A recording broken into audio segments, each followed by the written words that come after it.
To find out more about this, I spoke with Noa Burger, Corporate Responsibility Project Manager with the City of London Corporation. Noa manages complex multi-sector partnerships and focuses specifically on enabling best practice in corporate community partnerships and social enterprise procurement. She also account manages a portfolio of over 100 businesses and charities. What is corporate social responsibility? I think it's really about the relationship that an organisation has with the world outside of it.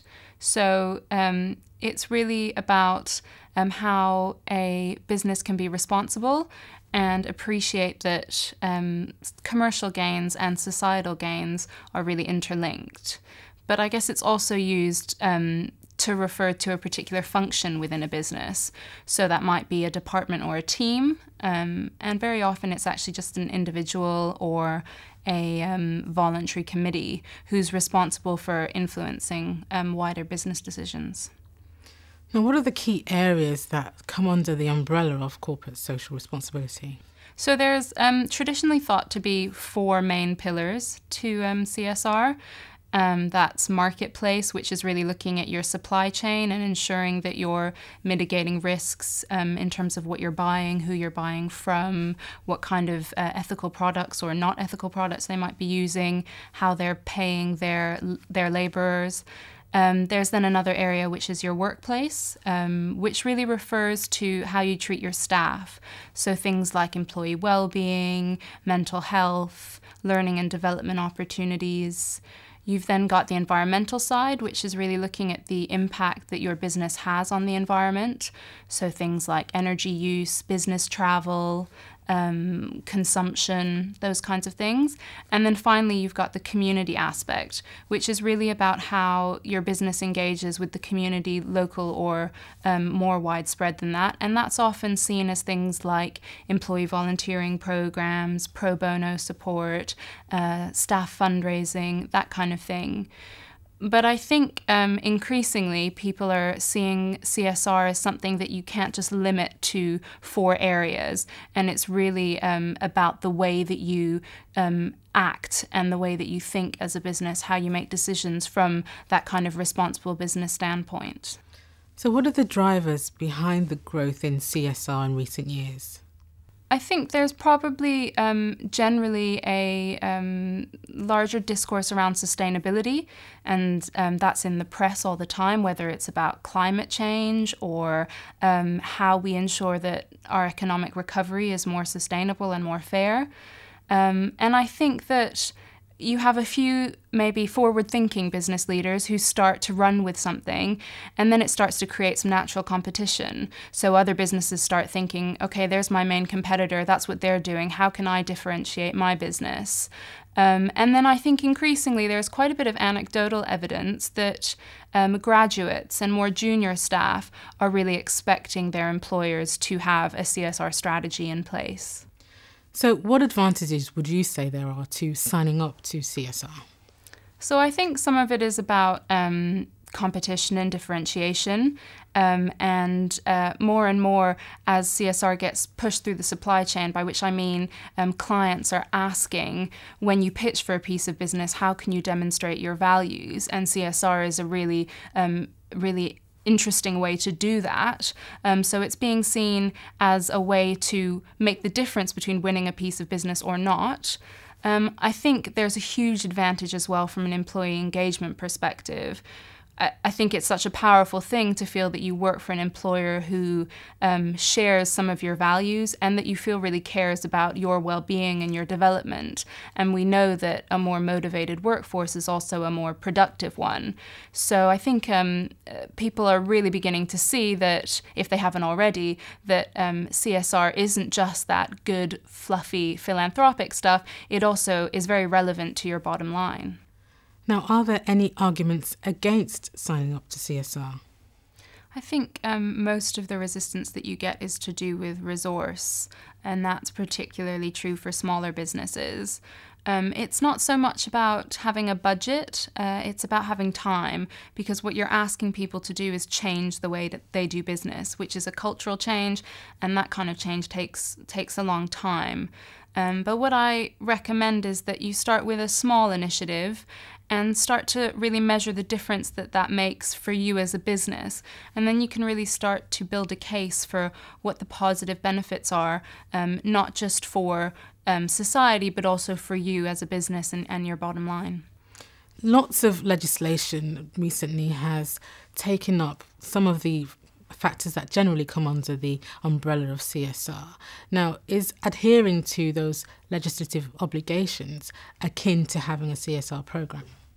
No, I don't think so. I think that CSR really starts where the law ends. So CSR really covers the things you do that go beyond legal requirement and beyond compliance, things that you're deciding to do because you believe that it's good for your business and good for your people and good for your other stakeholders, which may include shareholders, customers, or just, you know, the general population. Now, CSR is seen as it's a voluntary action taken by businesses, yet increasingly there seems to be pressure nationally from the government and from Europe and on an international level for some aspects of it to become mandatory. Now, do you think this is a trend that's likely to continue? I think that pressure to do CSR will continue to grow, but I'm not sure that legislation will. I think that CSR will continue to be something that a business voluntarily decides to do. But I think in the private sector particularly, most of that pressure will continue to come from clients and customers and employees. It's a little bit different in the public sector or for those organizations that supply the public sector. So in 2013, we saw the Social Value Act being enforced, which now requires all public bodies to consider what social value they can create through their procurement processes. And that is largely seen as quite a weak piece of legislation, but the fact that it's been enforced has really opened up the doors to talking about responsible procurement, and I think that does trickle down to the private sector as well. Now, the government had a call for views on corporate social responsibility in 2013. What sort of questions were opinions sought on? I think most of those questions were really about what role the government can take to either regulate CSR or simply to promote it and enable it more effectively. And they were looking to CSR professionals to give their views on that. And what was the response that was given? It was very mixed. I think they said there was a fairly equal split between those who favoured more regulation and those who didn't. I think what people's concern was that when you standardize something that has to be relevant for such a diverse community of businesses, so different size businesses, different sectors, operating in very different communities, how do you have a kind of one-size-fits-all? And also, would you end up excluding a lot of the smaller businesses by very onerous sort of reporting requirements and such like? But one thing that was very interesting that came out of it was the role that perhaps local government rather than central government could have on, say, coordinating sectors to address certain issues. And what direction do you see CSR moving in? Are there any trends or particular focus points which you could tell us about? So what I've seen at the moment is, as I've mentioned a few times, is a growth in interest in responsible procurement, but also a lot about mental health, in particular in relation to the workforce, which a few years ago you really couldn't talk about at board level in a business. We've also very recently launched the first Institute for Corporate Responsibility and Sustainability, and that's a really big step in terms of professionalizing the field and encouraging people to share best practice and further develop. So that they can be the best and most effective influencers that they can within their individual businesses. So I think that's sort of where I see things going. The dream, which is maybe not just a couple of years ahead of us, maybe it's further down the track, is for CSR not to be a distinct standalone business function, but to be integrated into every business decision at every level.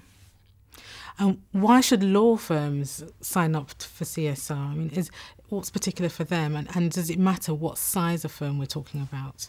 So I think Law firms are very people-centered businesses. I think the drivers are therefore always going to come either from clients asking about this, what are you doing in CSR? What differentiates you from another law firm that I could go to and take my business to? And then I think your workforce and attracting and retaining the best talent that's out there, which is very important to law firms. I think individual firms will have different issues they want to focus on. It might be about ensuring that you are giving responsible advice to your clients. It might be around diversifying recruitment practices.